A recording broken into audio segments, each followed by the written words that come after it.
Tina definizzjoni ta' gender x'inhu? Gender huwa the manifestation of what how you express yourself. And is that tied to sex? Is that tied to the people you like to have sex with, the way that you perceive yourself, if it's male or female, the way you present yourself, whether you want to Daħal ħafna affarijiet. Jiena jemanu jiena gay. Minna dik hija l-orientazzjoni sessuali tiegħi. The people I like to have sex with, point blank. That has nothing to do with my gender identity. Oh. No? So, okay. So who you like to have sex with? Nothing out to do of the with my equation. gender identity. Okay. Who I am as a person and how I identify myself as a male happens to be in line with my biological sex. Okay. So I identify myself as a male. Okay. And I have a penis. Congratulations. Thank you. Yes, I've been working on it. I hope it's a nice one. I've been working on it. Għadhom ma daqgħux il-11. But you know what I mean? So and what I'm trying to say here is that it just happens I'm privileged enough that how I identify myself is also in line with my biological sex. Good. No. Okay. My gender expression, so how I express myself, is completely different than how you express yourself. What you like to do, what I like to do, what my friends like to do. That doesn't make them any less men than I am. And we both have a penis, we both identify as a man. My gender expression is different than theirs. Biex nżomma Tini l-characteristics of ta' kif tesprimi ruħek fil-ġeneru tiegħek. Tilbes, kif ruħek. Ġifieri x'tib ta' affarijiet tħobb tagħmel u mhux neċessarjament għandhom ikunu kollha aligned, ġifieri mhux neċessarjament għaliex jiena raġel u nilbes ta' raġel ma jfissirx ma ħobbx imur nixtri għax hija xi ħaġa li tagħmlu n-nisa. You know what I mean? Però fl-aħħar fl-istess mod ma jfissirx li jaxxina gay ma nħobbx il-Formula 1 u rugby. Għaliex dik hija xi ħaġa suppost għandhom jagħmlu l-ġil straight. Imma daw il-preferenzi huma bil-fors marbutin mhux qed nifhem għalfejn bil-fors torbothom mal-ġeneru għax. Ovvjament niltaqa' pereżempju jiena l-sports person favorita ta' Maltija hija Hailey Buġejja li hija mara footballer, talent tad-duluri tagħmel xeba sagrifiċċji għax nismaħat titkellem u nafu bit-fors biex waslet fej waslet.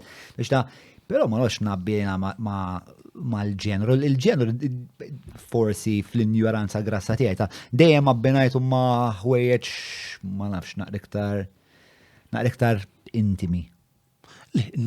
Okay, fair enough. Imma li qed issemmi inti ġifieri intimi biex nifhem sewwa. Ġifieri jien ma minn norqod? Nasib partikolarment jien ma minn norqod u jien inħossnix raġel imma nifhem speċjali li fid-dinja tal-lum raġel jista' jkun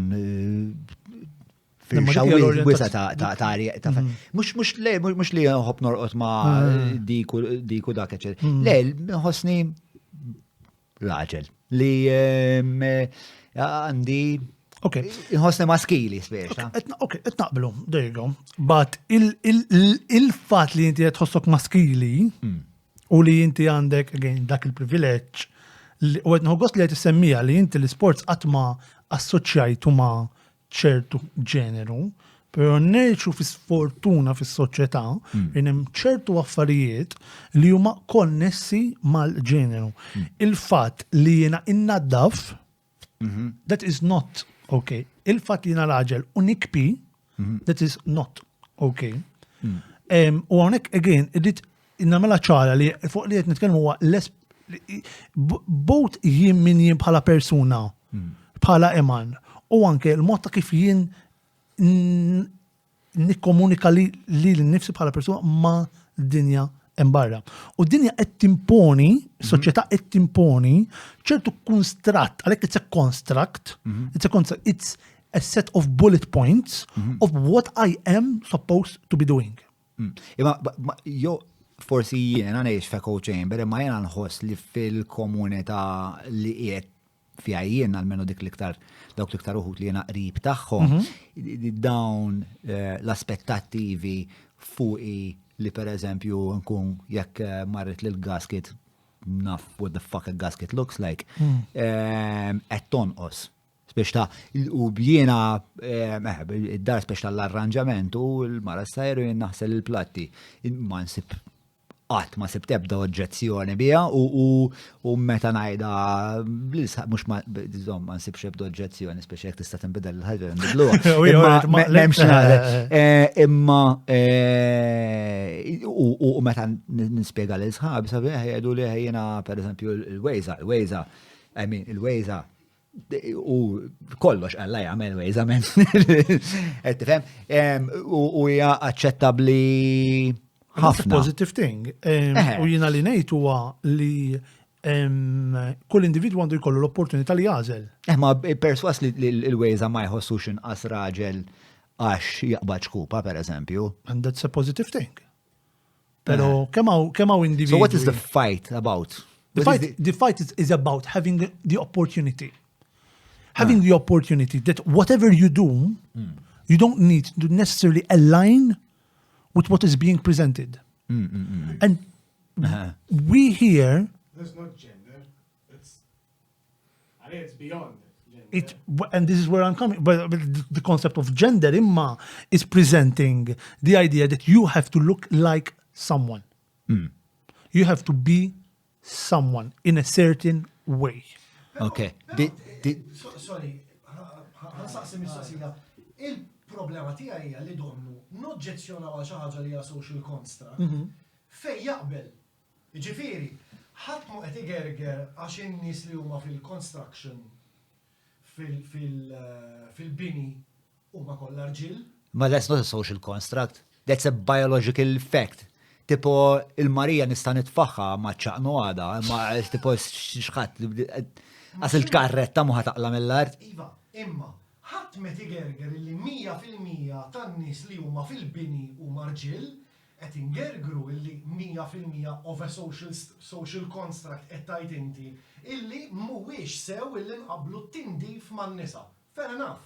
Però l-fatt li nqabblu il-kostruzzjoni, il-bini esklusivament mal-irġiel ħadd ma jgerger fuqha. Jiena li ngħid huwa qed nifhmek. Jiena li ngħid huwa li dik il-persuna jkollha l-opportunità li tagħmel li trid. Imma l-mara m'għandix anke jekk tixtieq m'għandix l-opportunità tmur għandha l-knaten tad-disa spiex ta' insija dil-ħaġa. U spiex tal-irġiel kapaċi jingħatu. Però le, orajt, ma ħanpoġġiha n-naħa l-oħra. L-assunzjoni mena li jiena raġel li tkun kapaċi għaddel il-kanton tad-disa? Le, imma hemm ħafna iktar ċans li inti se tkun kapaċi. I'm not talking about chances. Le, ma mhux we don't expect it of you. Okay. Imma il-ċans huwa li mhux iċ-ċans, il-fatt huwa li huma rġiel li jagħmlu dik ix-xorta ta' xogħol. Ejdu li xorta li bqal li għandu jkun jiena ma naħsibx il-social construct waħazin. Ma naħsibx waħazin. Huwa manifestazzjoni ta' għana forsi fil-bidu għatta jisma, inti ma temmiex, ma naħsibx waħazin, imma fl-ħar mill-axar għandi kull dritt li jena nesprimi li nifsi kif irritiet. Muxek.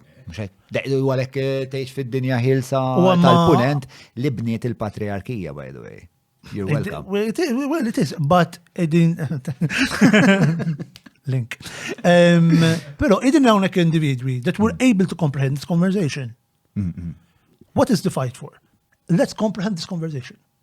Let's have this conversation. Let's be able to dilute and digest what we're talking about. Because if we don't do that, then we're not going to remove the ideally, per esempio, missieri. They believe that certain roles are to be for men and for women. U tista' tgħidilhom x'tgħidilhom għax hekk jemmnu, għax hekk trabbew. Minn fej ġiet il-ħaġa taħseb li hija kwistjoni ta' indottrinazzjoni jew anke l-esperjenza tal-ħajja? Esperjenza tal-ħajja ġejja mill-informazzjoni li għandek, no? Le, ma pereżempju li il-bennej 100% raġel se jkun hija esperjenza ta' ħajja, it's not a social construct, it's just a fact li l-breastfeeding tat-tifla tiegħi għamlet l-mara u jien m'għandix dik il-fakultà, it's a fact. Però taqbdu ħafna mal-element fiżiku wkoll, mal-biological sex, ma dak li huwa innate fil-nifs. Fil-ġenituri tiegħek. Spiex ta' kif kont tara disparità. Il-mara tkun id-dar u raġel tmur jaħdem. U jekk il-mara tmur taħdem, that's a big problem. And this is what I'm talking about. Fili, għaxet naqbdu mal-fizika, mal-sess bioloġiku ta' breastfeeding, etc. This is not what I'm saying. Okay. What I'm saying is li l-ġeneru tagħna u kif I manifest my gender, does it necessarily need to be like you manifest your gender, and we're both male. And we're agreeing on that. Yeah. We're agreeing on that. I just call that identity, imma. Hemmhekk tiġi gender identity. But and the expression of I don't understand ġifieri li ma nifhimx meta jkolli din ix-xorta ta' konverzazzjoni tal-kemm issa nifhem naqra iktar, però għadni ftit diżorientat nkun ċar. Hija l-fejn qed nemżu l-kelma ġeneru. Għalfejem gender identity. Xie nifhem. Not just identity.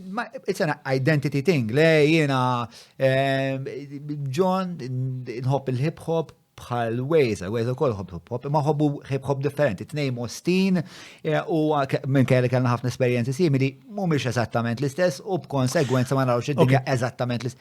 Tipo daw l-idiosinkrazziji li jeżistu fl-identitajiet tagħna. Speċalija ħaġa raġunata li qegħdin hemm u jekk jiena rrid immur nitgħallem il-bale by all means. M'hemm xejn li għandu jwaqafni. Però tipo jekk jiena nixtieq nintegra dawn l-affarijiet kollha fl-identità tiegħi, speċjal ebda l għandu ikollu li jgħid li. L-ewwel ħaġa aħna għandna l-privileġġ again, ħaġa nsemmiha li ma nifhmux tfisser li inti l-identità tal-ġeneru tiegħek you question it. U tibda tmur fil-proċess ta' jina raġel jina mara. In the way how I express myself. Fi dik jien qatt ma nista' nifhem qatt ma dejt minna. Fi għalhekk il-gender identity. Però li qed tgħid inti huwa minnu. Jiġifieri qed naqbel kompletament qed naqblu forsi li aħna qed nkunu l-avukat ta' xi tanta xulxin. Però qed naqblu qed ngħidu isma' fl-aħħar mill-aħħar m'hemmx għalfejn insemmu the gender. And it comes to my first initial conversation that I ever had with you. Gender is a social construct. Why do we need it? Why do we need to have this conversation? Why do we need to say, għaxin tħobbu l-hip-hop, okay. By me liking hip-hop, that's a social construct, but that's okay. Because society created hip-hop and I can like it. Okay, fair enough, it's a bit of a loop, and maybe it goes in a lot of layers. But the way how I manifest myself, it's mine.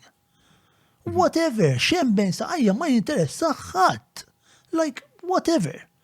So, okay, I agree with the biological sex, but anything else, ċivvole, go for it. Like, differenza ta' millek. Within limitations, naħseb jien, in case you wanna be like a Ted Bundy serial rapist, don't go for it. Stay at home. More than mek. Stay at home. All right, no, okay, stay at home. Imma qed tifhem xi rid ngħid, jew almenu qed nirartikola li din nifsi b'mod fejn qed tinftijem. Le, inti qed tgħid li speċjal jeħtieġ li jkun hemm libertà ta' kif wieħed jesprimi lilu nnifsu bħala individwu. Mhix qed nipprova ngħid lil ħadd isma' go all out and be part of whatever revolution people think I'm doing. No. Have that liberty.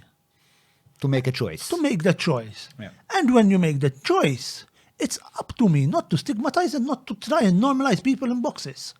This is what's happening.